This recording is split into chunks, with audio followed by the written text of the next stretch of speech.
mesdemoiselles, messieurs, eh bien, très heureux de vous retrouver comme chaque mardi à partir de la station régionale de Constantine pour un bonjour d'Algérie, eh bien, un peu froid. Enneigé, mais on a chaud au cœur parce que, eh bien, on va essayer de revenir, bien sûr, sur cet événement. D'abord, il y a deux événements. L'un est climatique, l'autre est footballistique. Le premier, bien sûr, on va parler des chutes de neige, sur tout le nord du pays et surtout à Constantine. Bien, on a ressenti le froid, la neige, et puis, bon, comme chaque fois, il fallait faire attention et les éléments, bien sûr, des corps constitués étaient déployés, tout comme la protection civile. Monsieur le docteur Hamdi Mahmoud viendra nous en parler, bien sûr, pour savoir ce qui a été fait. Et puis, nous n'allons pas déroger à la règle, puisque le football est là. Nous parlons bien sûr de tout ce qui se fait en matière de protection civile et des éléments de cette institution au niveau du Chan. Eh bien, dans un deuxième temps, nous allons parler d'un nouveau livre et coécrit par deux historiens, Alaou Amara et Sharwana Riyad. Eh bien, nous allons recevoir Alaou Amara qui va nous parler de l'histoire de Ben Badis, non pas Abdelhamid, mais de son frère qui était médecin et dont le CHU porte le nom. Enfin, nous allons recevoir un journaliste béninois, Victo Nazaero, qui travaille au journal Le Pays émergent du Bénin et viendra nous parler de sa petite expérience ici au Chan, puisque c'est la première fois qu'il visite Constantine. Il va nous parler de ce qu'il a découvert et surtout de ce qu'il a plu, ce qu'il n'a pas plu. On va essayer de discuter avec lui à la fin de cette émission. Mais avant de commencer, nous allons nous balader sur ces belles images de Constantine et la belle voix du maestro Mohammed Fergani Allah yarhamou. حين وصلت لمدينة الهوى عقلي طاير حين وصلت لمدينة الهوى عقلي طاير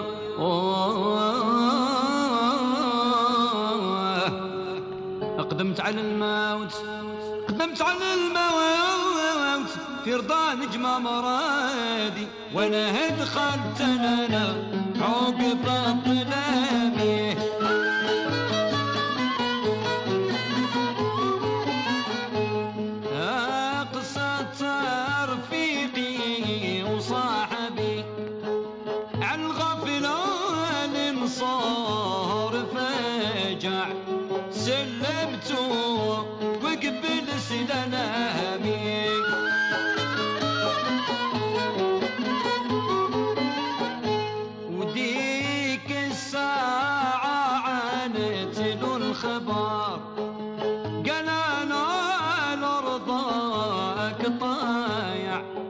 اختار اللي البلي بدنامي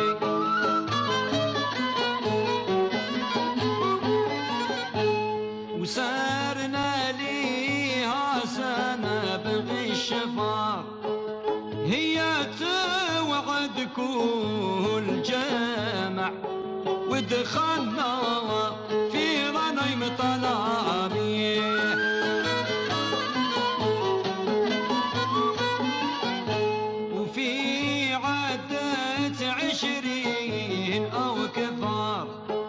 خبرتهم غايض المسامع قمصت ايش في فرافع الله يا سود الريامي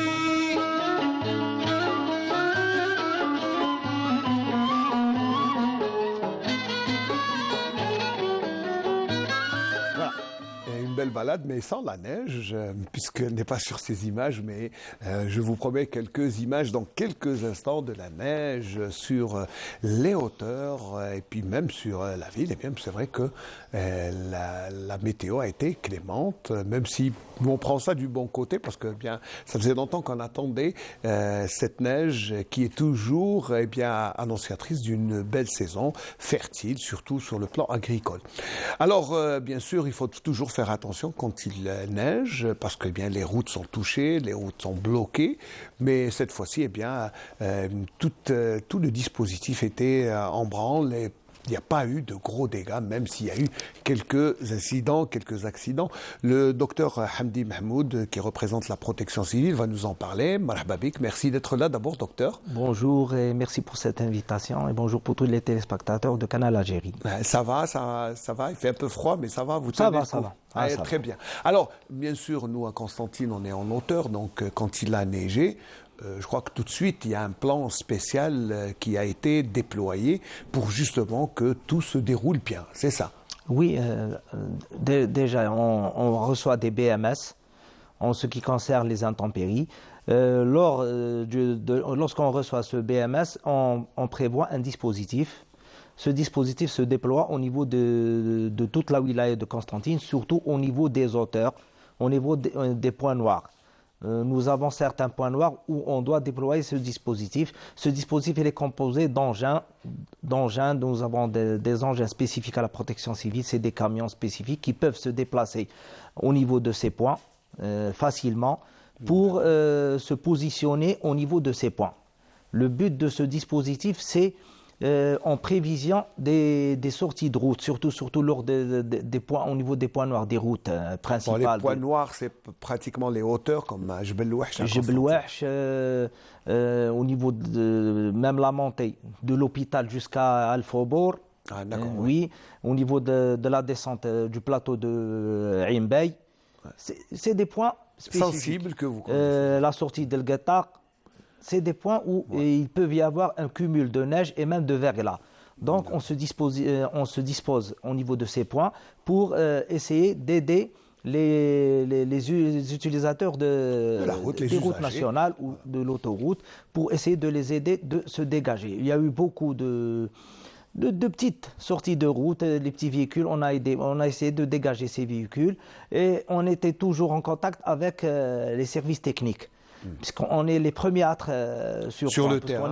En installant ce dispositif, on est au niveau de ces points noirs, on les informe de tout point noir où il y a un problème de verglas ou de cumul de neige pour essayer de dégager ces routes. Alors, dès que vous recevez ce bulletin météo spécial, vous vous déployez, c'est ça, hein, oui, c'est pratiquement tout le long de l'année, tout le temps, lorsqu'il y a un BMS spécifique, soit chute de neige ou même des intempéries pour de chutes de pluie, on déploie un dispositif au niveau des points noirs, on fait une tournée pour vérifier ces points. Ça veut dire que bien, la protection civile, on ne chante pas. Oui. L'été, c'est les incendies, et puis en hiver, c'est la neige, les intempéries. Donc, ça veut dire que vous êtes tout le temps déployé sur le terrain, et ça, c'est visible, hein, parce que bon, vous êtes là pour accompagner, bien sûr, les citoyens, les usagers. Alors, pour cette fois-ci, est-ce que vous avez reçu beaucoup d'appels? Est-ce qu'il y a eu beaucoup d'interventions? Oui, il y a eu beaucoup d'interventions, des appels. Les gens nous contactent directement sur le numéro d'urgence 1021. Donc, on reçoit les appels et directement, soit il y a une équipe déployée sur place, soit on envoie des secours sur le lieu pour essayer d'aider ces gens ou même s'il y a un incident ou un accident, pour intervenir sur ce point le plus rapidement possible et dégager la route. C'est surtout ça. Hein, et puis il y a les équipes de la direction des travaux publics qui sont là avec vous, mais aussi les éléments de la gendarmerie, de la police qui vous accompagnent. Alors nous aussi, on s'est déployés avant-hier quand il y avait la neige, et puis on a recueilli ces images, mais aussi ces impressions des citoyens, mais aussi de vos éléments qui étaient bien positionnés à Jebel Ouahch. Regardons le reportage.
تكون فرحة ما تكونش علينا إن شاء الله تكون علينا فرحة ما تكونش حزن إن شاء الله، والناس كلها تفرح والناس كلها بالخير إن شاء الله. الخير تاع ربي هذا، حنايا رانا كما نقولوها ما شاء الله هذا خير، حنا هذه مدة وحنا نستناو في النعمة هذه تجي إن شاء الله، يكون عام خير إن شاء الله علينا. نوجه رسالة لخاوتنا في الطريق، التخفيف من السرعة. كاينين بلايص كيما لهنا طريق جبل الوحش تكون شوية مغلوقة سيرتو في الوقت تاع المغرب وروح، ايفيتيوها. الدولة قايمة بالحوال إن شاء الله. هذا وين عداو كسيحة الثلوج، عداو الحماية المدنية، الدرك الوطني. نشكر السلطات المحلية.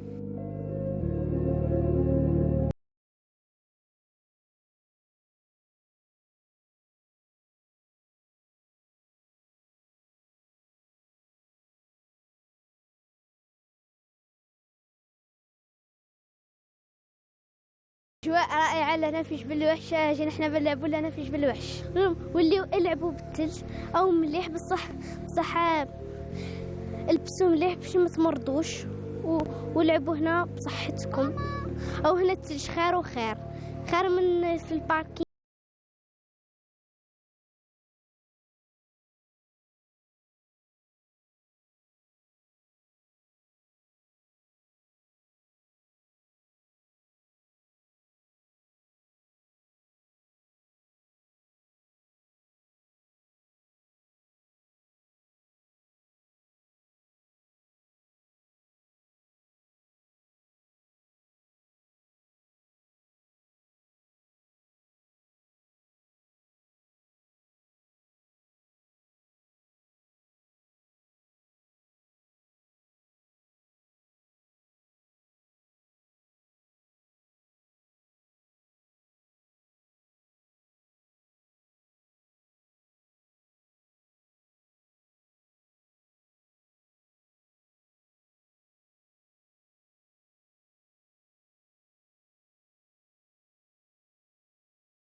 De la neige, mais il faut faire attention, hein, c'est ce qu'on a remarqué. Ce qui est bien, c'est qu'il y avait tout le monde qui était mobilisé justement pour faciliter la tâche aux usagers de la route. Je pense que c'est ça l'objectif, c'est que tout le monde passe sur cette route en toute tranquillité. Oui. Surtout au niveau de l'autoroute est-ouest au point Jebel Ouache. À partir du premier rond-point jusqu'au 4e rond-point, c'est une montée. Il y a beaucoup de risques de sortie de route, surtout on a peur pour les gros engins, pour les semi-remorques qui peuvent avoir une sortie de route et la route sera totalement coupée. Donc l'autoroute sera totalement coupée. Il faut rapidement éviter ça. Donc, avec la présence de nos éléments et de tout le dispositif en place. Donc, on va dire que pour ce premier jet de neige, ça va, ça s'est bien passé, il n'y a pas eu trop de dégâts. Ça s'est bien passé. L'essentiel, c'est qu'il n'y ait pas de...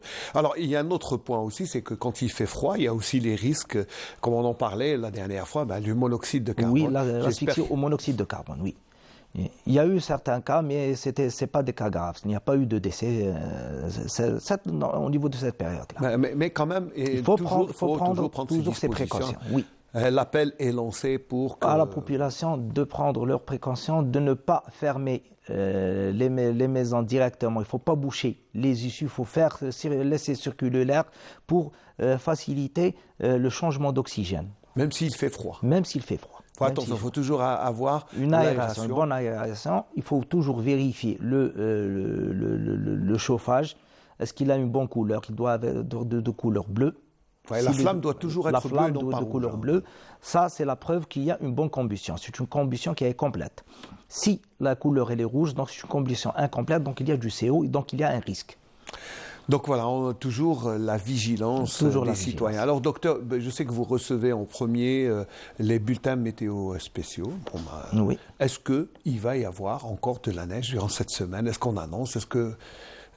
Normalement, il va y avoir des intempéries, il va y avoir de la pluie et probablement il peut y avoir de la neige au niveau des hauteurs à partir de 700 à 900 mètres. Donc ça veut dire qu'il faudra faire attention encore. Et donc, le verglas, parce que le verglas c'est aussi... Le verglas surtout la matinée. La matinée, le petit matin. Le petit matin avec des températures très basses, à moins 2 degrés, moins 3 degrés. Donc l'installation du verglas se fait au niveau le matin surtout. Donc, il faut toujours être vigilant le matin lorsqu'on sort les véhicules et on emprunte la route. Donc faites attention, roulez prudemment et tout doucement. Voilà. Autre chose, puisqu'on va profiter de votre présence ici pour parler de ce championnat d'Afrique des joueurs locaux. Vous avez, je crois que vous êtes de plein pied dans l'organisation. Vous avez un dispositif également spécial pour couvrir l'événement, mais aussi pour l'aider à sa réussite. Oui.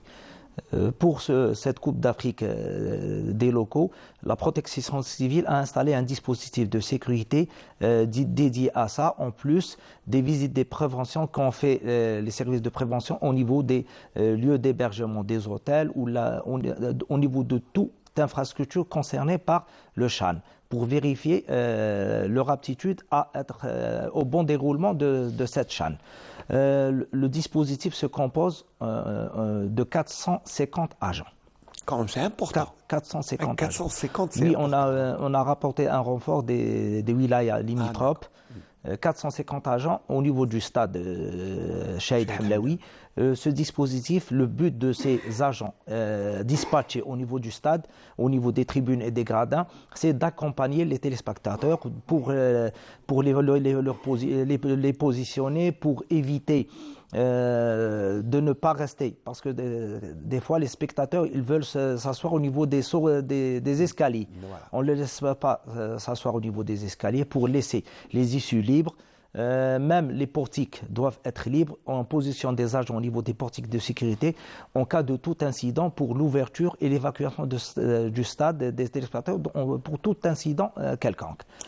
C'est plus que le rôle de stadier, hein. C'est pas seulement des stadiers, c'est stadier pompier, voilà. Oui, stadier et pompier. Voilà.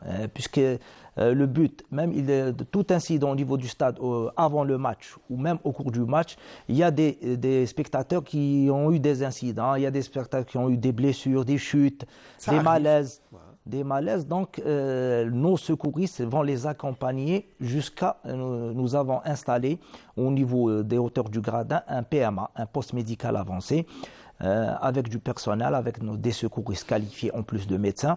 Le but de ce PMA, c'est de la prise en charge de ces téléspectateurs qui ont eu des malaises ou tout incident.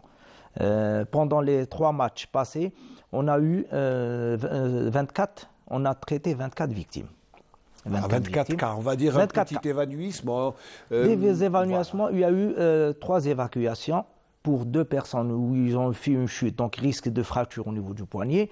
Ou un autre, c'est un diabétique qui a fait un malaise. Donc on l'a évacué, mais tous les autres ont été pris en charge au niveau du point post-médical avancé. Une bonne prise en charge pour éviter leur évacuation au niveau de l'hôpital.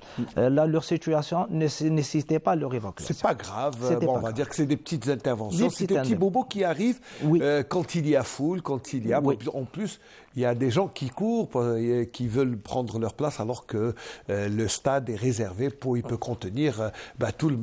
C'est vrai qu'il faut rappeler que le premier succès de ce CHAN, c'est déjà le public. Oui, le public. Donc il y a eu un afflux important, surtout au niveau du stade de Chaïd Hamlaoui, un afflux important des téléspectateurs au niveau des 3 matchs, malgré le froid.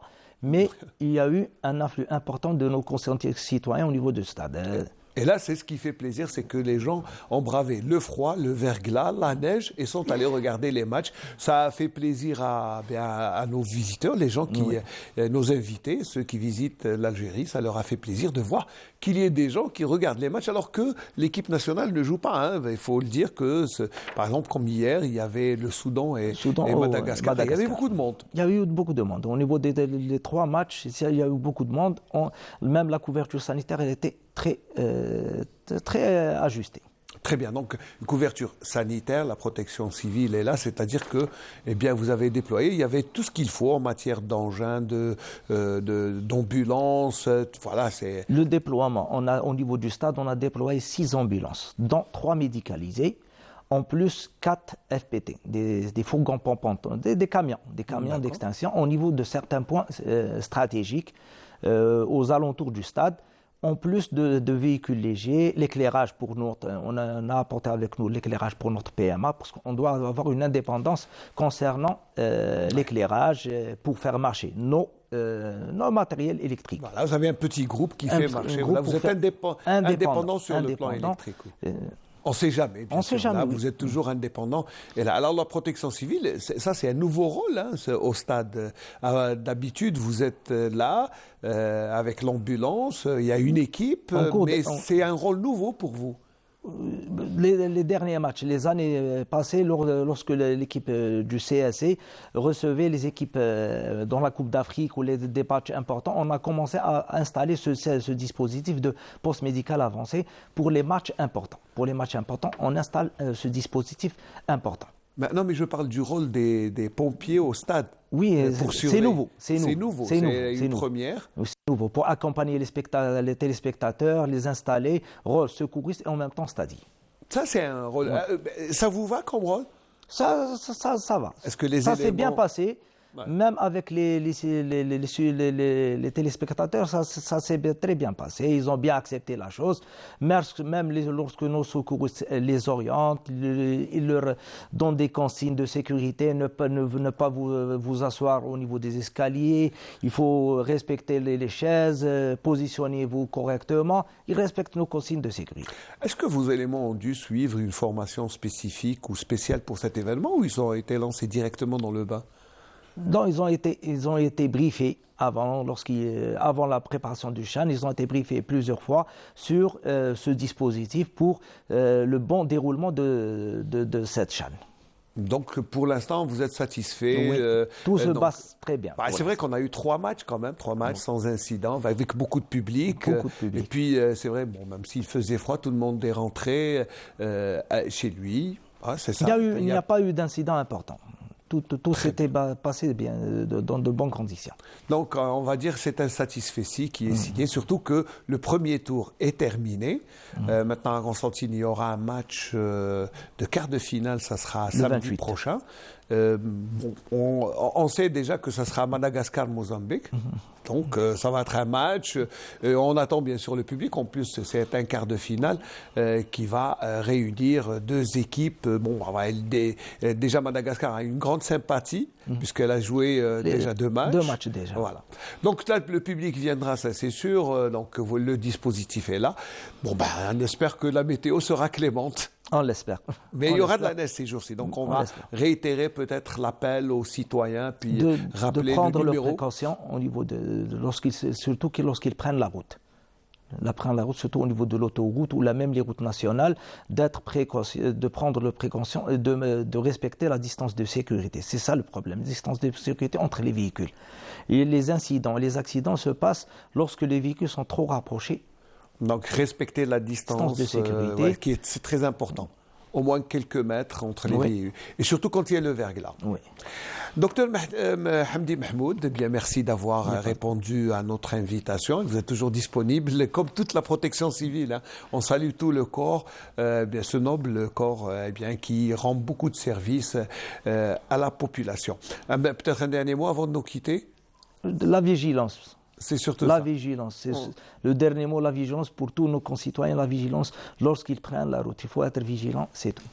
Très bien. Merci beaucoup, docteur Hamdi Mahmoud. On va rester dans l'ambiance du CHAN, si vous le voulez, avec cette chanson spéciale CHAN qui a été composée pour l'événement. Et puis, on va parler après de Bembadis. Mais je vous dis, le docteur Allaoui Amara viendra nous en parler plus longuement. Merci, docteur. À tout de suite.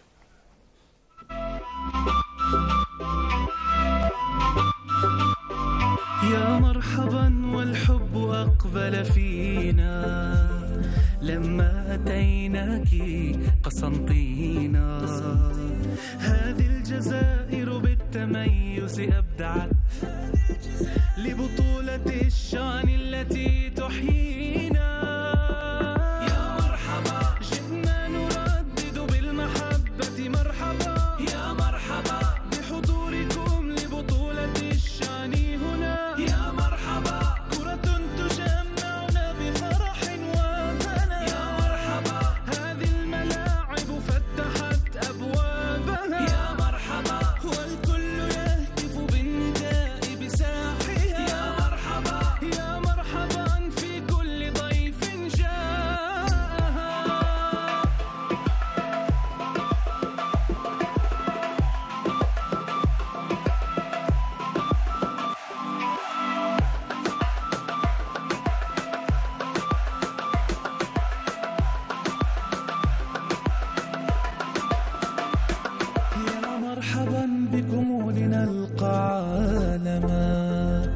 نزور وهرانا ونهتف عاليا عنابة تصدح بالمحبة عاليا لبطولة الشان التي تحيينا يا مرحبا جئنا نردد بالمحبة مرحبا يا مرحبا بحضوركم لبطولة الشان هنا يا مرحبا كرة تجمعنا بفرح وهنا يا مرحبا هذه الملاعب فتحت أبوابها يا مرحبا والكل يهتف بالنداء بساحنا يا مرحبا يا مرحبا في كل ضيف جاء.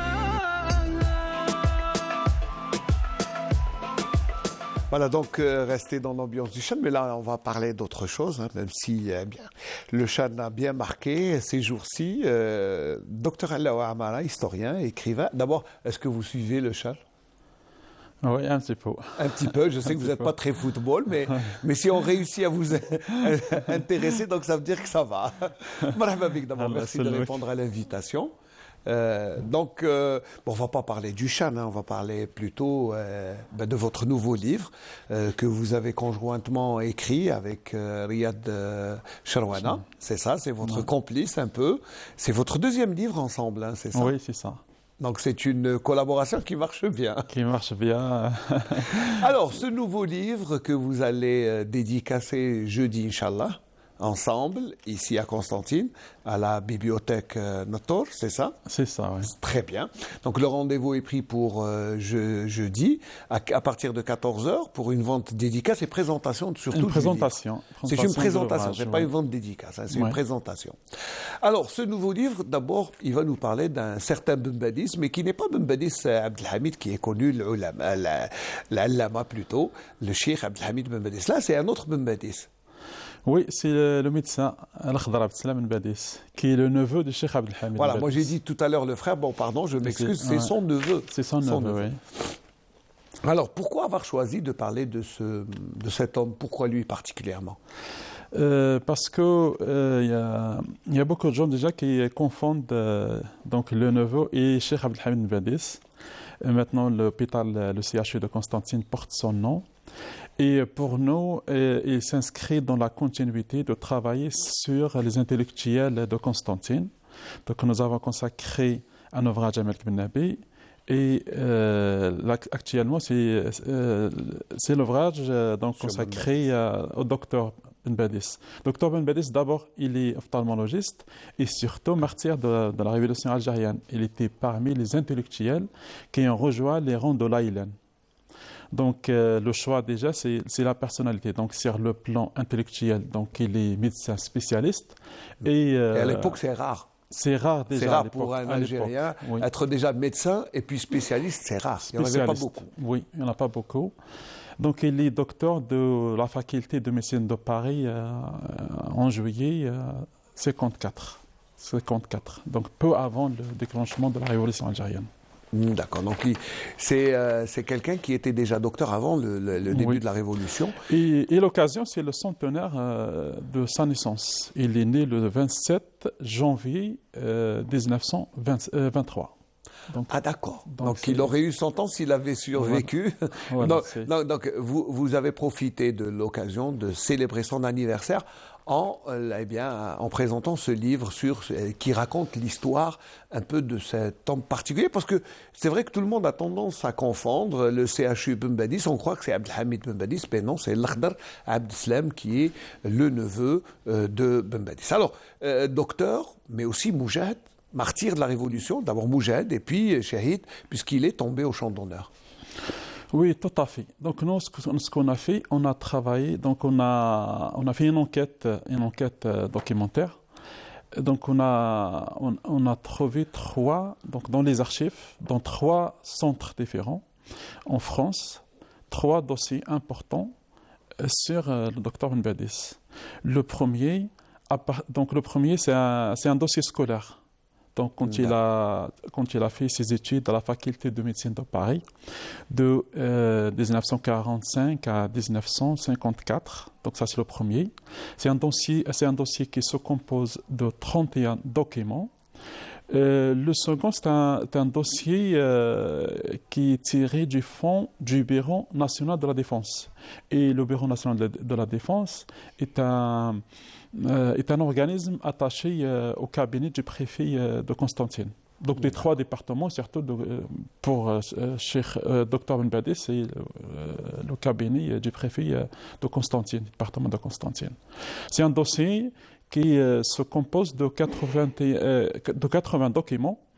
Et ces documents sont relatifs à sa assignation à résidence, donc dans plusieurs. Donc je vais revenir à tout ça. Donc, il était assigné à résidence. À résidence, oui. Il ne pouvait pas bouger, il n'était pas libre de ses mouvements. Oui, donc je vais revenir sur cette question. Et le troisième dossier, c'est un dossier du deuxième bureau. Donc c'est l'organisme de renseignement qui était attaché au ministère de la Défense. Et donc on trouve, c'est un dossier qui se compose de 22 documents qui couvre à peu près les activités du docteur Ben Badis dans la wilaya 1. Quand il a été nommé responsable adjoint du secteur de la santé de la wilaya 1. Donc, c'est le troisième.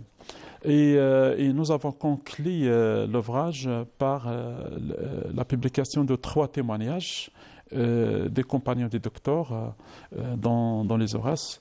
Donc, des témoignages, justement, qui permettent de compléter les renseignements recueillis par le deuxième bureau sur les activités du docteur Ben Badis.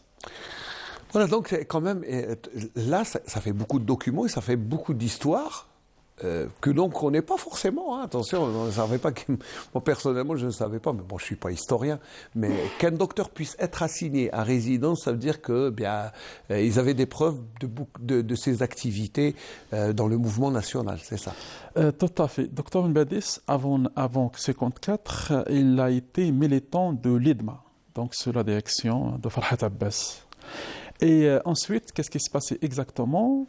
Le 31 janvier 1957, une opération a été menée dans la région de Kolo, plus précisément à Zrib Thlbeish, qui a permis à l'armée française de mettre la main sur des documents de la direction de la Wilaya 2, à l'époque dirigée par Khadr Ben Tabbal.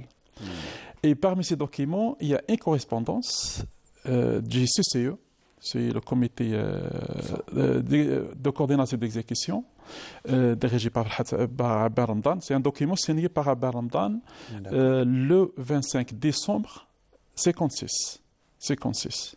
Et dans ces documents, on voit que Dr Mbadis s'est manifesté pour travailler au profit de la révolution.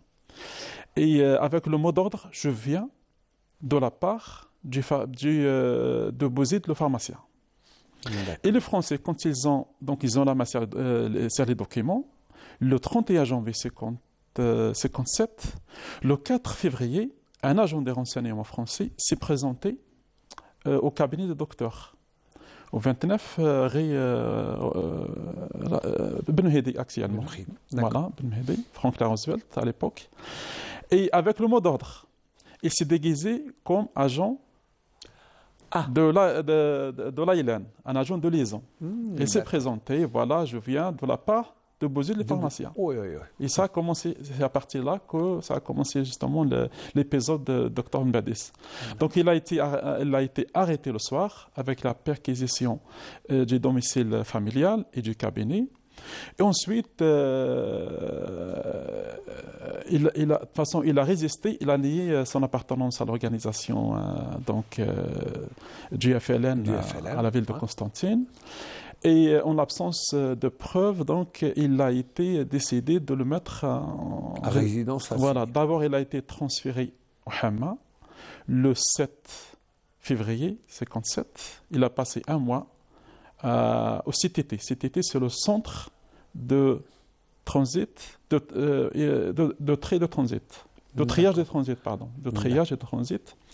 Ensuite, le 5 mars, il a été transféré à Bir al-Ugla. À Bir al-Ugla, c'est un poste militaire près de Ségos.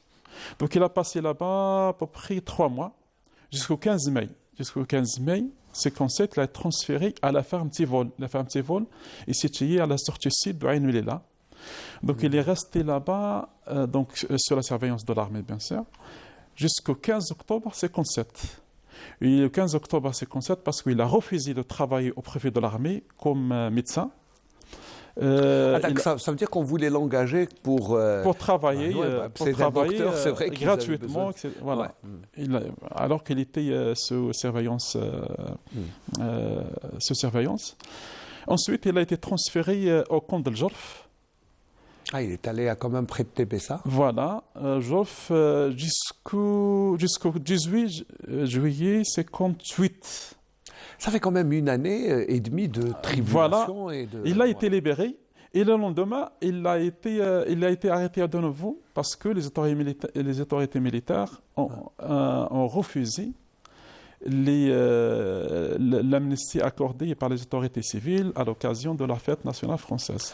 Donc il a été reconduit à nouveau donc il a profité de cette amnistie pendant une journée pratiquement, voilà. C'est tout. Donc il est resté là-bas jusqu'au 11 octobre 58.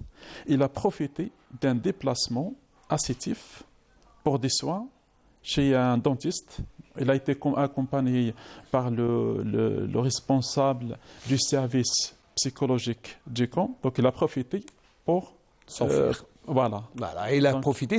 Ça s'est passé à Sétif. On va simplifier, profitant d'un prétexte pour se faire soigner les dents. Il s'est enfui et là, il a rejoint le maquis. Il a rejoint le maquis de la Wilaya 1 parce qu'il a été pris en charge par l'organisation civile de la révélation à Sétif. Donc il a rejoint l'Aïlen. D'abord, il a passé 2 mois dans la zone 1, dirigée à l'époque par le capitaine Amarachi. Et ensuite, à partir de 10 janvier 59, il a été désigné responsable adjoint du secteur de la santé de la Wilaya, avec le docteur Tamna.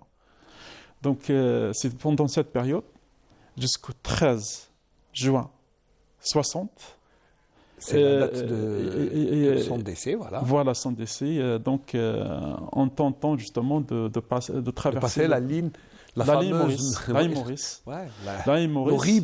L'horrible, voilà. Je veux dire, ligne Charles et Maurice. Donc, cette période-là, il a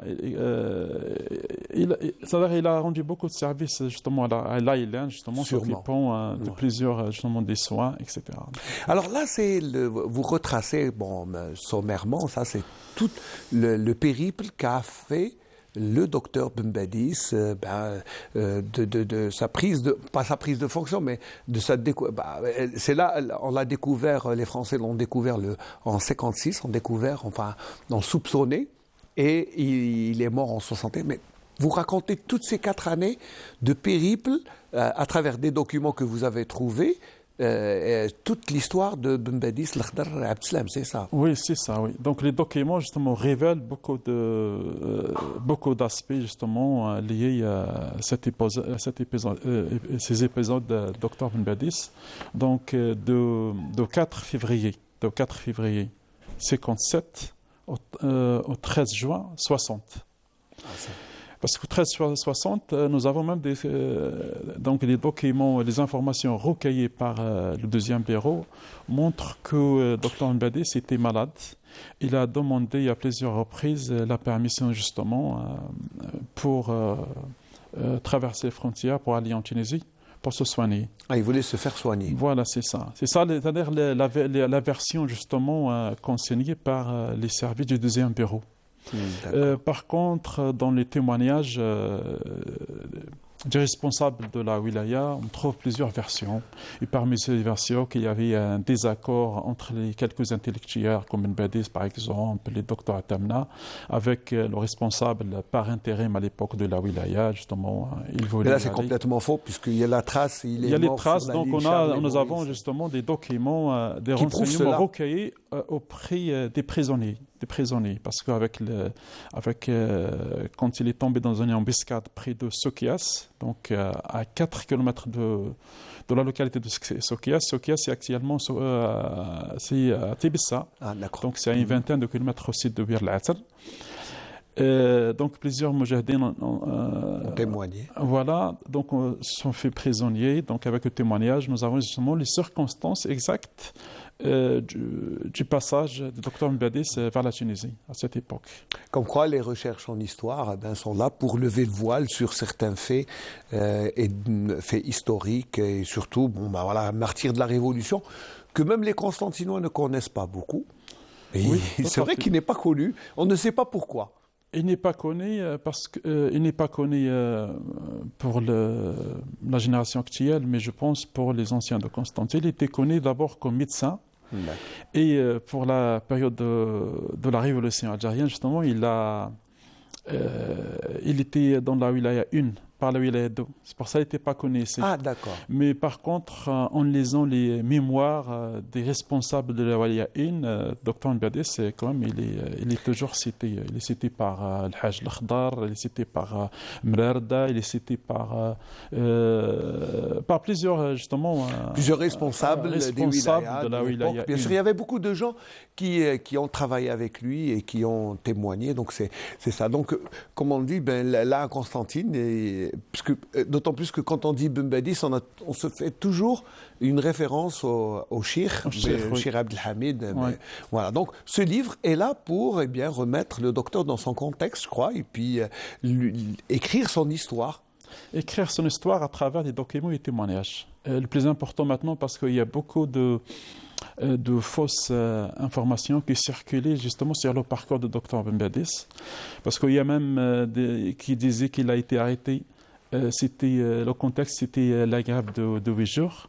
Mais en réalité, c'est la découverte d'un document justement envoyé par Abba Ramdan au colonel Al-Khdar Ben Tabbal. Et ça n'a pas de rapport avec la grève des 8 jours. Non, ça n'a pas de rapport. Ouais. Alors d'autres périples, peut-être à part ce que vous racontez, vous avez trouvé plusieurs dossiers. On a parlé d'un dossier quand il a été, mais est-ce qu'il y a d'autres informations que vous n'avez pas dites et qui sont dans votre livre? Nous, on a, c'est-à-dire les trois dossiers archivistiques avec témoignages couvrent, c'est-à-dire une période importante de la vie de Ben Badis. Pratiquement de 1942, date de l'obtention du baccalauréat. Donc ensuite, son parcours scolaire à l'université d'Alger, puis à la faculté de médecine de Paris, et puis avec l'assignation en résidence surveillée, et puis après au Maquis. Donc nous avons c'est-à-dire des informations importantes concernant cette période. Ça, c'est la succession d'événements et tout. Alors, vous avez, vous et votre complice, votre co-auteur, Riyad Charouana, alors ensemble, vous avez décidé. Bon, ça, c'est pas votre premier livre, c'est votre deuxième livre. Vous avez choisi des intellectuels qui ne sont pas connus. Alors, vous avez commencé avec Malik Ben Nabi, maintenant Al-Khdar Abdeslam Ben Badis. Pourquoi on a choisi les intellectuels? Alors, beaucoup de gens ont donné à cette révolution. Non, on n'a pas forcément, parce qu'avant Ben Nabi, j'avais déjà publié des ouvrages sur les premiers responsables, c'est-à-dire parmi les premiers responsables de la révolution algérienne dans le nord constantinois. J'ai consacré un ouvrage à Mohamed Salah Belmehoub, un autre ouvrage à Ammar et à Lawa Boudarsa, son cousin Ammar Boudarsa. Et maintenant, avec les deux, et ensuite, nous avons un autre projet concernant un travail fondamental sur Zéro Youssef. Donc ça, ce sera le suivant. C'est sur Zéro Youssef. Donc nous avons choisi les intellectuels, monsieur, nous avons choisi les figures de la révolution. Voilà, les grandes figures justement de la lutte armée, de la cause nationale. Alors, est-ce que... c'est vrai qu'il y a beaucoup de gens qui ont donné à cette révolution. Des martyrs sont tombés dans l'ombre. Comme on dit, on ne les connaît pas. D'autres, on les connaît. On a trouvé de leur vécu, leurs histoires, comment ils sont venus. Alors, Zéro Youssef, mais est-ce que vous allez continuer dans dans ce chemin pour lever le voile sur la personnalité, le vécu de ces hommes qui ont donné leur vie pour l'indépendance de l'Algérie? Oui, nous avons tout un programme parce que depuis maintenant une dizaine d'années, nous avons justement nous avons numérisé des milliers de documents justement concernant ces personnalités, c'est-à-dire des figures que ce soit intellectuelles, politiques, révolutionnaires de l'Algérie. Donc c'est tout un travail continu avec des séjours réguliers dans les centres d'archives, surtout en France. Ouais, il faut souligner, en France. Voilà. Il faut souligner que vous partez souvent dans ce centre d'archives pour pour numériser. Donc vous êtes là en train de défraîchir ces documents qui vous ont révélé beaucoup de choses, hein, je pense. Hein, oui, tout à fait. Par exemple, pour le docteur Mbadis, les 3 fonds archivistiques proviennent de 3 centres différents. Donc Pierrefitte, déjà Pierrefitte-sur-Mer, Vincennes et Aix-en-Provence. Donc il y a 3 sites différents justement qui conservent actuellement ces documents publiés dans l'ouvrage qu'on vient de citer. Très bien. Donc, alors, docteur, c'est vrai qu'en matière d'histoire, c'est vrai que vous vous basez sur des documents. D'abord, des documents, c'est les témoignages, les rapports de police, les écrits, c'est ça, hein, c'est votre source d'information. Oui, le travail d'historien, d'abord, est fondé essentiellement sur des documents. Des documents d'archives, des documents épigraphiques, etc. Et ensuite viennent ce qu'on appelle généralement les textes. Les textes, c'est quoi les textes? Les textes, que ce soit des témoignages ou bien ce qu'on appelle généralement la mémoire. La mémoire, donc la mémoire surtout orale. Et le travail d'historien est fondé sur des documents justement qui sont produits dans leur contexte d'événements. C'est ça le travail d'historien. Et c'est pour ça qu'on trouve toujours des choses révélatrices concernant les personnalités, les événements, etc. Donc, est-ce que les documents, que vous avez accès facilement aux documents, et est-ce que, parce que je sais qu'il y a beaucoup de documents, mais ça fait quand même, c'est comme si vous cherchez quand même une épingle ou dans une botte de foin, c'est difficile. Ça dépend là où on travaille exactement. Donc, il y a toujours un règlement intérieur pour chaque centre de recherche. D'accord. Et ensuite, il y a des lois qui régissent l'accès aux archives dans chaque pays. Donc, un historien, donc, il fait son travail dans ce cadre. Donc, on s'adapte, on travaille. On fait, généralement, parfois, il y a des restrictions. Mais on fait aller avec, donc ça ne pose pas de problème d'une façon générale. Donc il y a des fonds, il y a des restrictions toujours, surtout en France concernant certains fonds d'archives, comme par exemple la police judiciaire, etc. Donc mais on va dire de toute manière, ce que vous avez déjà est une source d'information quand même assez intéressante qui vous permet d'écrire des livres. Personnellement, on vous a déjà reçu pour le Melk Ben Nabi, que l'on a découvert à travers quelques faits historiques. Maintenant, c'est au tour de Mbadis. Après, ça sera Zirodius. Mais est-ce qu'il y a d'autres personnalités que vous allez aussi... Oui, il y en a beaucoup de personnalités. Zirodius, Dedouche Morad. Donc, il y a toujours, on a toute une liste. On travaille petit à petit, justement... pour consacrer vraiment des études, des recherches fondamentales sur ces personnalités, loin justement des visions généralement produites par des amateurs. C'est ça ce qu'on fait le travail. C'est un travail d'historien, de métier. D'historien, puis scientifique, c'est un travail quand même... Avec des approches scientifiques, bien sûr. C'est surtout ça, hein, c'est pour lever le voile. Alors, on va inviter les gens à venir vous voir jeudi, puisque vous allez être tous les deux devant le public, ensemble, vous et votre co-auteur, Riyad Charouana, que l'on salue au passage. Et puis, donc je rappelle que vous avez écrit le livre sur l'Akhdar Abdeslam Ben Badis, qui est le docteur et non pas Abdelhamid Ben Badis, et dont le CHU de Constantine porte le nom. Rendez-vous jeudi à partir de 14h, c'est ça ? À partir de 13h30. 13h30, allez, rendez-vous est pris pour les Constantinois qui veulent redécouvrir cette personnalité à travers le livre que vous avez écrit. Peut-être un dernier mot avant de nous quitter, docteur Allaoua Amara. Je vous remercie pour cette invitation. Vous êtes toujours le bienvenu. Vous savez, quand vous écrivez comme ça. Et puis, je rappelle aussi à nos amis téléspectateurs que vous êtes quand même notre consultant en histoire depuis déjà 2-3 années. C'est ça, hein, quand même. On a défriché le 20 août 55, le 1er novembre, les faits. C'est ça. Et j'ai oublié un nom important aussi, sur lequel on travaille aussi, c'est Bachir Chihani. Voilà, vous voulez vraiment. Bachir Chihani. Oui. Vous voulez vraiment faire un livre sur... Un livre, parce que les personnalités importantes, centrales dans la Révolution et dont le parcours est bien documenté. C'est ça le plus important. Ça veut dire que vous avez... Bon, on va juste ouvrir une parenthèse. Ça veut dire que quand vous avez... vous ne connaissiez pas vous le connaissez le personnage, mais de très loin. Mais quand vous êtes allé dans les boîtes d'archives, vous avez découvert un autre homme. C'est ça. C'est ça, exactement.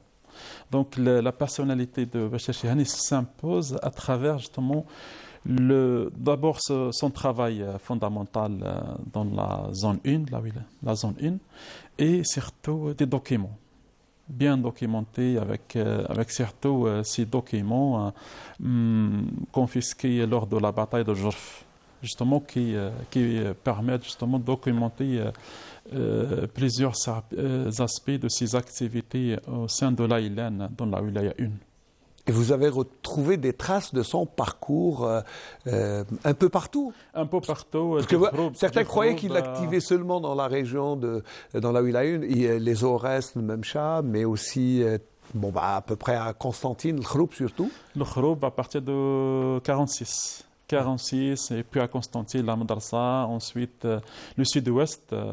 Puis c'est un des élèves de Cheikh Abdelhamid Ben Badis, donc c'est pour ça. Il a fait ses études à la Madrasa.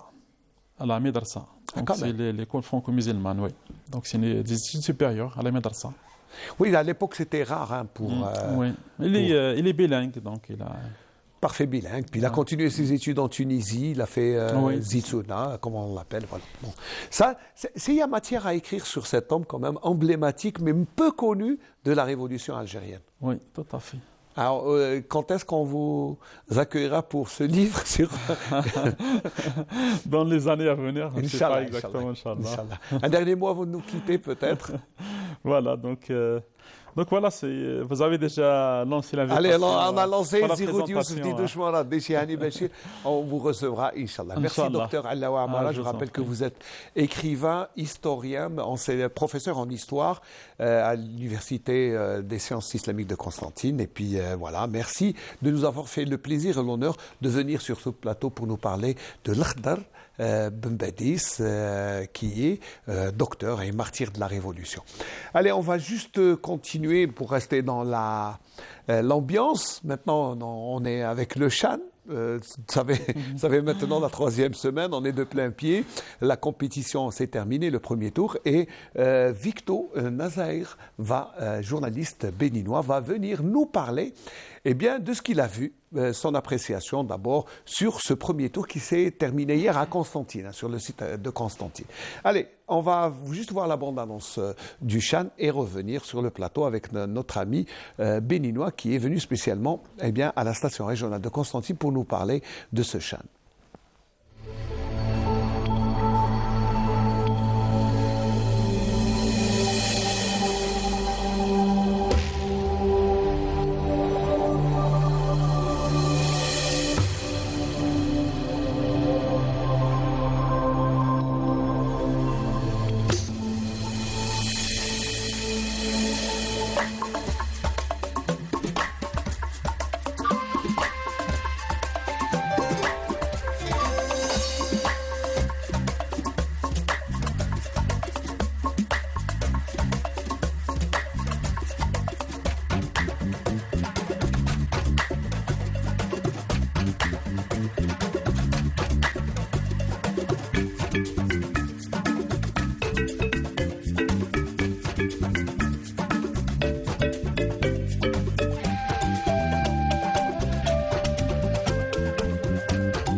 Marhaba, eh bien, c'est le slogan de ce championnat d'Afrique des joueurs locaux, ce CHAN 2022 qui se joue pour cause de Corona en 2023.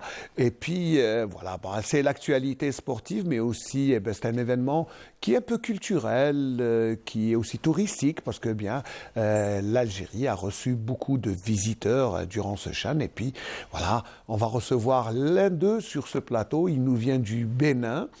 Il s'appelle Vico Nazaïr. Bonjour. Bonjour Ismaël, bonjour à tout le monde, bonjour à tous les Algériens, salut aux téléspectateurs algériens.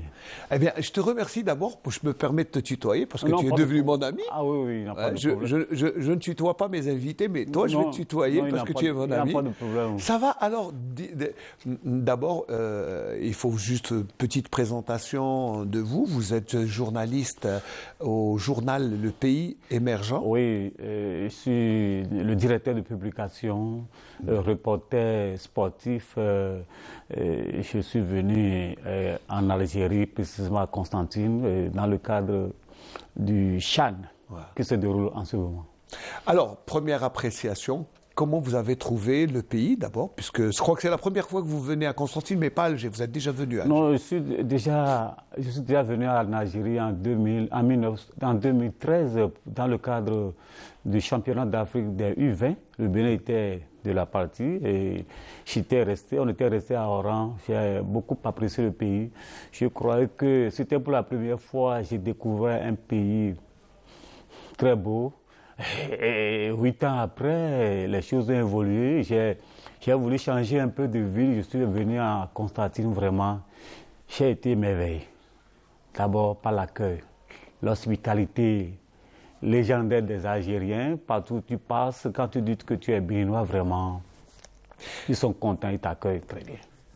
Vous êtes content de l'accueil? Les Constantinois vous ont très bien accueilli? Absolument, ce n'est pas que je fais la film, non.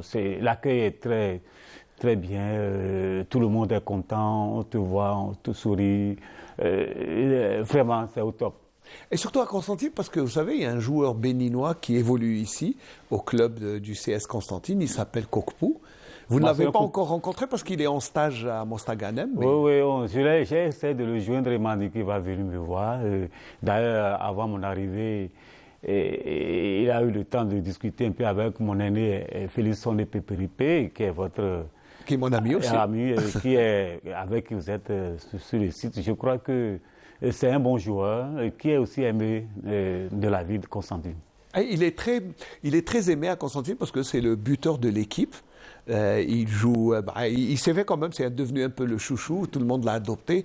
Et je crois que ça facilite un peu. C'est comme les Malgaches, ils ont trouvé les Constantinois parce qu'il y avait un joueur qui jouait au club local qui s'appelle Voivy Paulin. Donc voilà. Donc là, ça c'est l'accueil. Comment vous avez trouvé le pays vous vous attendiez à ce que Constantine, parce que vous m'avez dit, vous êtes émerveillé par Constantine qui est très belle avec ses ponts, mais aussi la neige. La neige que je découvre pour la première fois. Je me crois déjà en Europe, comme je l'entends souvent en France, en Angleterre, qu'il neige, mais vraiment, j'ai découvert ça de moi-même, j'ai vu. C'est beau la neige au stade. Oui, c'est bon, ça fait partie du climat et j'ai beaucoup apprécié. Il y a aussi les infrastructures routières, les infrastructures hôtelières, les infrastructures sportives, vraiment. Tout est au point ici. Je crois que l'Algérie s'est vraiment développée.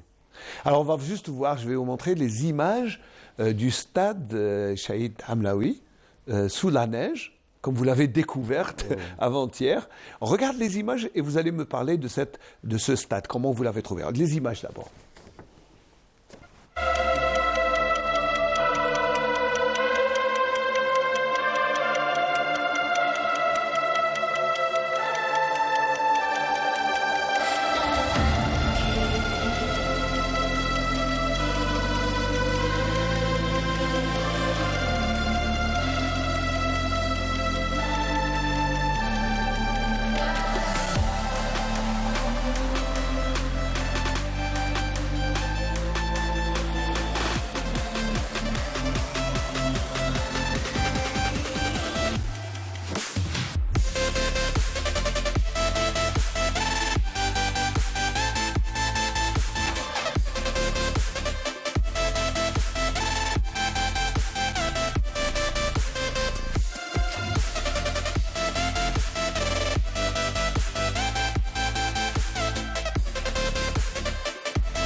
Alors le stade, comment vous l'avez trouvé?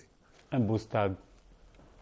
J'ai l'habitude de voir ces images de loin et à travers les chaînes de télévision étrangères. Quand la CAF fait ses visites d'inspection, je me disais, est-ce que vraiment ce ne sont pas des images qu'on nous projette pour faire croire que bon, tout est déjà vu de loin, tout est beau, mais j'ai eu la chance de découvrir moi-même le stade de Constantine. C'est un beau joyau. C'est un beau joyau. C'est un beau joyau. Vous avez visité, bien sûr. J'ai eu le temps de visiter les vestiaires des joueurs, les vestiaires des arbitres, le Media Center. Comment vous avez trouvé la partie réservée aux journalistes, le Media Center, la salle de conférence, le chemin des journalistes? Comment vous avez trouvé non, ça? Je couvre les événements de la CAF, les compétitions internationales comme la CAN, le CHAN, ça fait plusieurs années, mais ce que je suis en train de voir en Algérie, précisément à Constantine, et je tombe des nues, c'est différent de ce même. L'année dernière, j'étais à la CAN, à la Coupe d'Afrique des Nations, senior, au Cameroun, c'est pas pareil. Oui. L'Algérie a vraiment mis les petits plats dans les grands. Et c'est en cela que je vais remercier le gouvernement algérien qui a beaucoup investi pour l'organisation de cette compétition. Et je crois que ça doit faire école. Ça doit faire école à beaucoup de pays parce que quand vous accueillez un événement du genre, une compétition d'une telle envergure, quand vous abritez une compétition, que ce soit la CAN ou le CHAN, vous devez mettre les moyens. Et je crois que c'est ce que l'Algérie a fait. Il a consenti beaucoup d'efforts, que ce soit dans les différentes villes, à Namba, à Alger, et un peu partout. Vraiment, tout a été bien fait. Alors l'un des aspects aussi de la réussite de ce premier tour, parce que le premier tour se termine, vous savez, c'est le public. Vous avez vu le public? Depuis longtemps, on sait que l'Algérie, le public algérien est un mordu du football. À chaque match, le stade est plein hier. Et malgré qu'il avait la neige, il avait le froid, tu vois même les petits porter leur manteau et puis ça y est, avec le drapeau algérien, ils vont au stade. C'est-à-dire, quelle que soit l'équipe qui joue, même si ce n'est pas leur équipe, ils viennent au stade. En une fraction de seconde hier, le stade est déjà plein. Et tout le monde supporte. On supporte le Soudan, on supporte le Madagascar. Je crois que c'est ça le football, c'est le fair play. Donc, vraiment, le public algérien aime le football. Alors, il faut dire, Vico, que vous êtes venu après le premier match. Vous n'avez pas assisté au premier match Madagascar-Ghana? Moi, j'ai suivi à travers la télévision, j'ai suivi sur les écrans de télévision chez nous.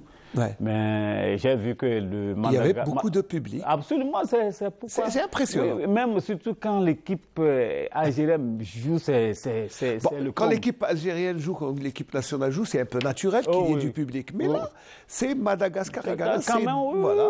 Et puis, il n'y a pas de joueurs connus, il n'y a pas de grandes stars qui pourraient ramener, mais le public était présent. Ah oui, c'est ça. Alors, je vais vous montrer des images, une petite image, si vous le voulez, Vico, du premier match, du public qui était présent. Il y avait quand même plus de 17-18 000 spectateurs présents pour le premier match. Regardez ce que ça donne avec ce reportage de Zneidia.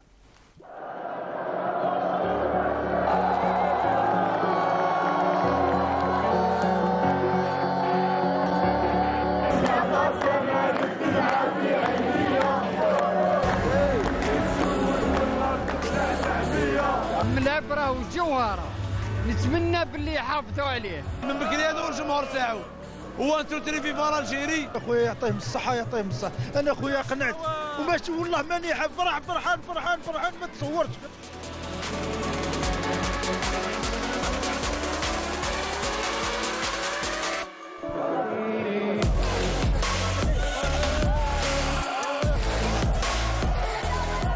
بالطبع الشان هذا بعد حقق لهم باه يجيو لي فامي ويجيو العائلات ويجيو الشبان. باك جامي دخلت بولادي انا لهنا اول خطره ندخل للصطاد انا انا جاي الجزائر والله تحيه الجزائر. اول مره ما من العائله تاعي كي جبتها اليوم ثاني اول خطره شافوا في قسنطينه كيما اخويا الاجواء مليحه ربي يبارك تنظيم مليح يفلك الحمد لله لاباس عليها خلاص باذن الله نقدروا ننظموا اكثر من هذه ان شاء الله.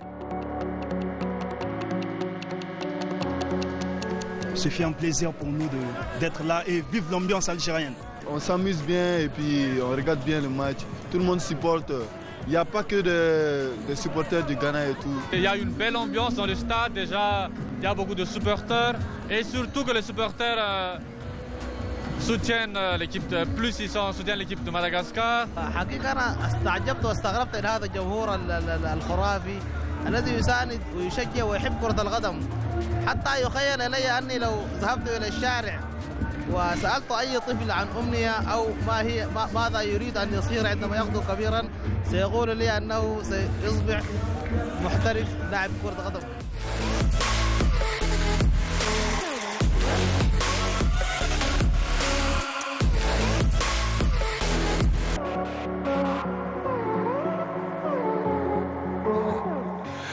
Alors, Vico Nazaïr, quand vous n'avez pas assisté, mais regardez ce qu'il y avait comme ambiance le premier jour, quand il y avait le premier match. C'est en cela que je dis que le public algérien est formidable. Ouais. Pas de parti pris, c'était la même ambiance hier.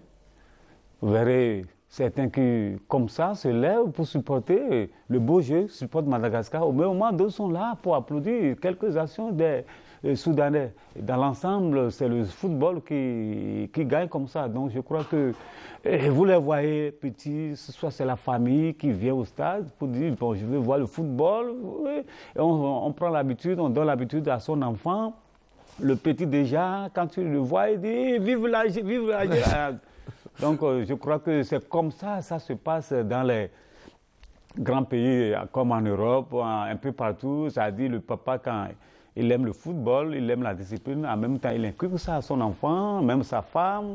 Et je voyais hier des couples qui venaient au stade, vous On était ensemble et votre femme, la famille vous dérangeait, on veut aller au stade. Oui, ouais, non, même la femme. C'est la passion du football. Ouais, c'est ça le peuple algérien. Vous la sentez, cette passion pour le football? Vous la percevez comme ça? Vous avez vu? Oui, j'ai vu, mais ça, à un moment donné, j'ai la chair de poule, parce que ce n'est pas la même ambiance comme chez nous.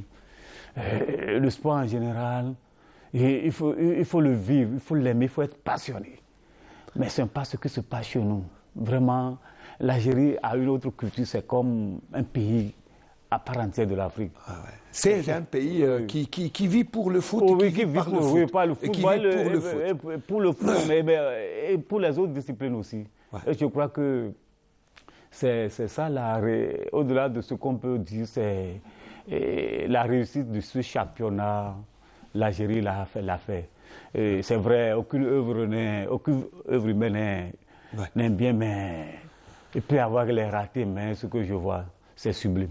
Alors, quand on se projette, bien sûr, sur l'Algérie, ce qu'elle a comme infrastructure, ce qu'elle a, et puis ce qu'elle a comme potentiel, bon, nous, on se projette un peu sur les prochaines compétitions qui peuvent être ici. Bon, tout le monde souhaiterait que d'autres compétitions comme la CAN ou la Champions League ou d'autres viennent ici. Est-ce que vous sentez que l'Algérie est prête à accueillir ce genre de manifestations continentales et intercontinentales?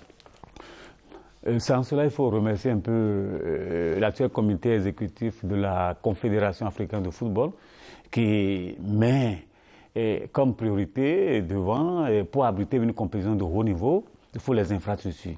La Confédération a énuméré ces critères. Il faut les infrastructures de haut niveau, il faut les infrastructures hôtelières, un peu de tout. Il y a toutes les commodités qu'il faut réunir.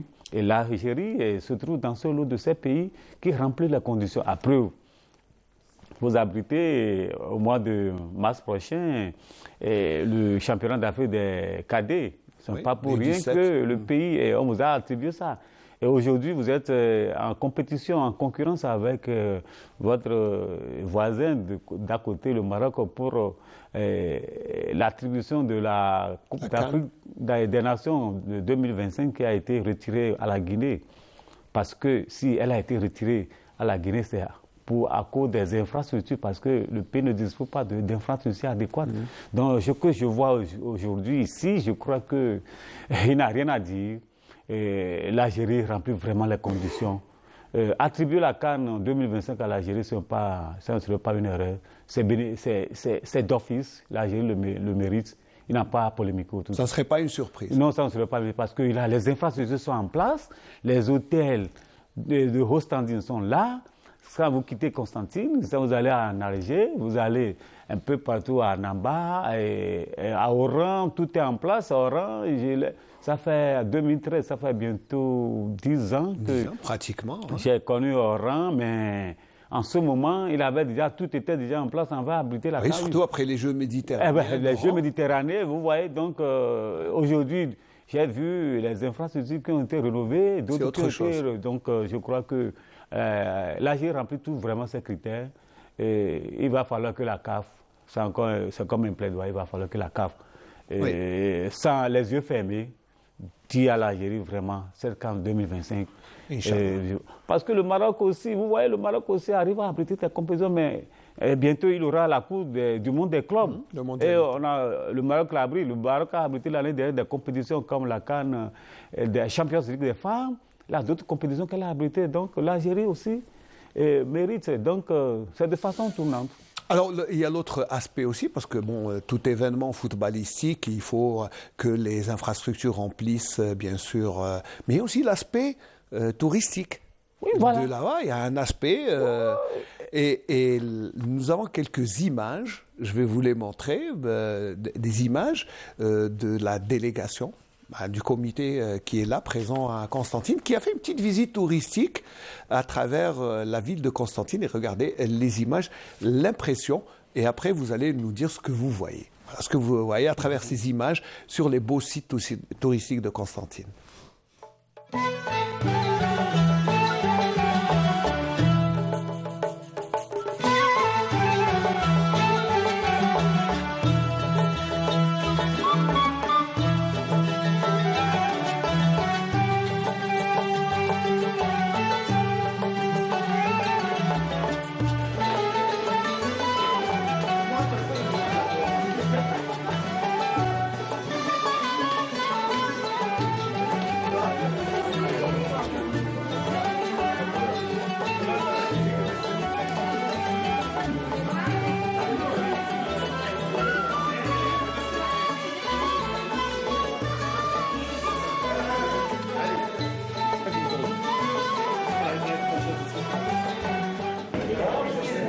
sais pas si elle s'est mariée avant. Après, mais c'est ce qui est bien.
De belles images d'une visite touristique qui va marquer, je pense, la mémoire de nos invités.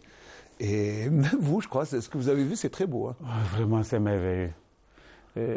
On se croyait dans un autre monde, surtout la situation géographique au niveau des montagnes.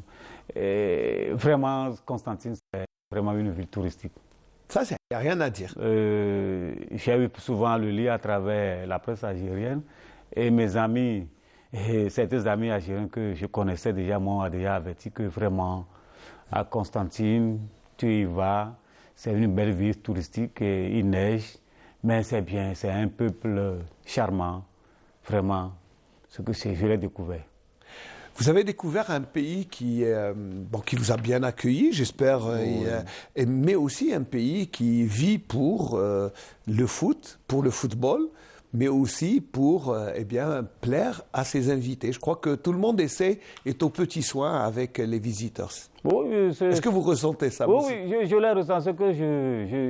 L'ambiance que je vis vraiment depuis mon arrivée, c'est extraordinaire.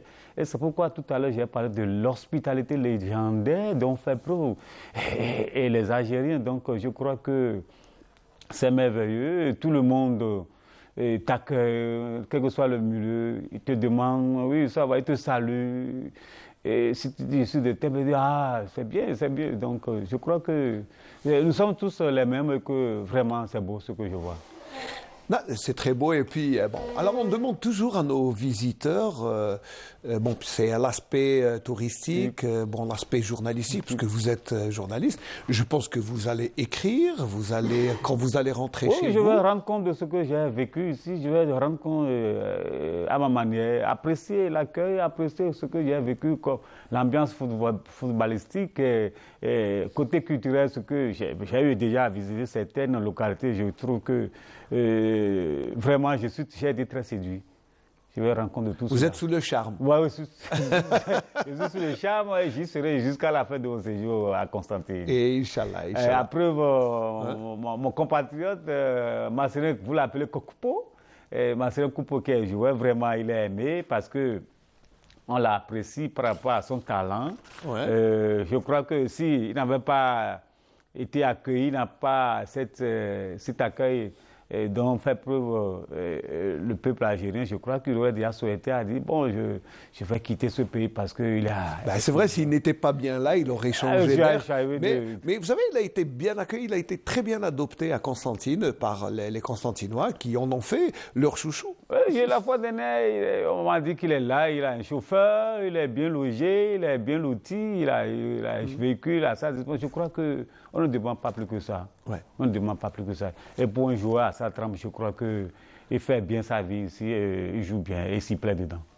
Alors, quand vous allez rentrer, parce que tout a une fin, mais quand vous allez rentrer, qu'est-ce que vous allez garder comme image de Constantine et de l'Algérie? L'accueil qui m'a été réservé, ce que j'ai découvert comme infrastructure sportive. Parce que nous sommes des journalistes sportifs et nous vivons de ce sport. Et je veux voir mon pays faire comme l'Algérie. Même si on est loin, je dirais simplement qu'on est loin de l'Algérie en matière de sport, en matière de football, mais je veux que mon pays essaie d'imiter l'Algérie. Parce que quand je vois les infrastructures, il faut le répéter, les infrastructures, je vois un peu de tout, je vois que mon pays est vraiment en arrière. Quand est-ce qu'on pourra atteindre ce niveau?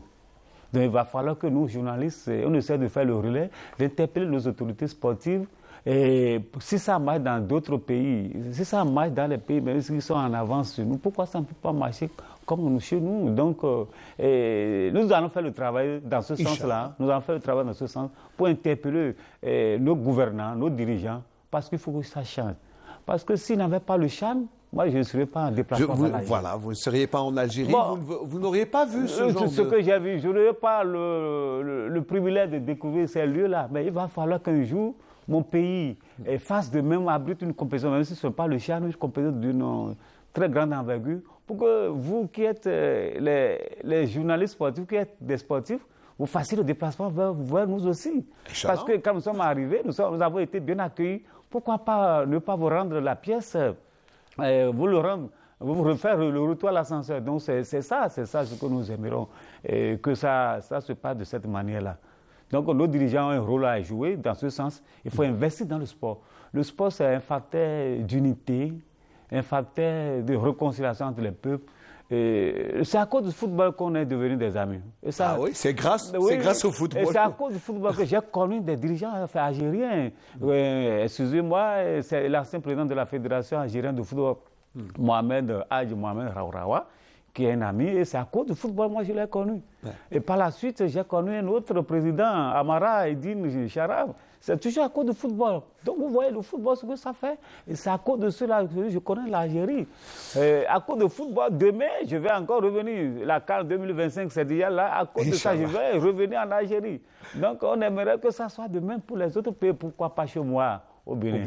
Donc c'est tel mon souhait.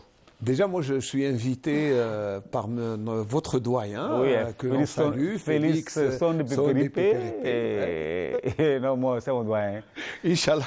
Oui, bah, on le salue, parce que c'est un grand monsieur. Au niveau de la CAF, au niveau du Bénin, c'est un grand monsieur. Très honnête. On le salue. Et puis, voilà, bah, j'espère qu'on viendra au Bénin vous rendre visite. Ah oui, vous êtes les bienvenus chez vous. C'est comme chez vous, au Bénin, c'est comme chez vous. Peut-être un dernier mot avant de nous quitter, parce qu'on arrive à la fin de cette émission.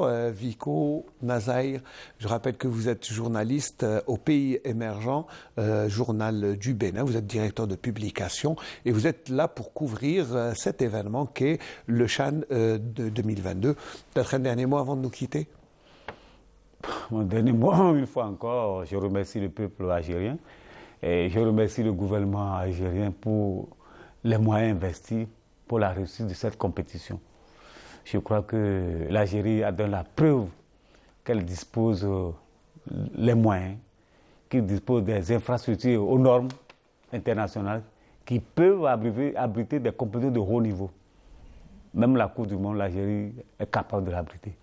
Donc, une fois encore, je remercie les dirigeants de ce pays et ceux qui dirigent actuellement la Fédération algérienne de football.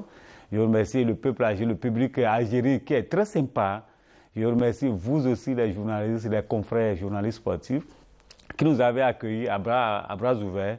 Je crois que la CAF doit continuer de vous faire confiance. La CAF doit continuer à faire confiance en Algérie et à lui octroyer des compétitions au-delà du CHAN, la CAN 2025, et d'autres compétitions, pourquoi pas.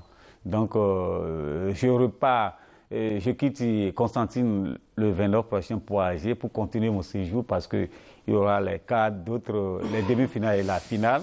Et je vais quitter la terre algérienne le 6 février avec beaucoup de regrets. J'aurais continué mon séjour, mais j'espère revenir en 2025 pour la grande compétition, la Coupe d'Afrique des Nations 2025. En tout cas, vous serez toujours le bienvenu, Vico Nazaïr. Je vous remercie d'avoir répondu à notre invitation. Ça fait un plaisir de vous recevoir sur ce plateau de notre émission hebdomadaire Bonjour d'Algérie à partir de Constantine.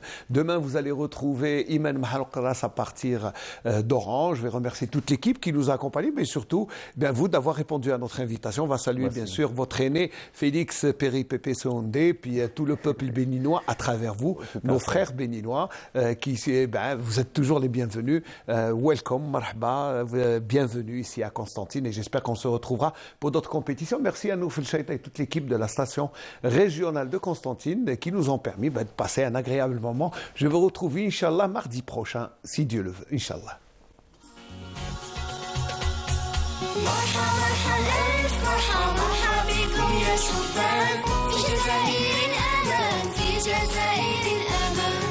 جزائر الأمان في جزائر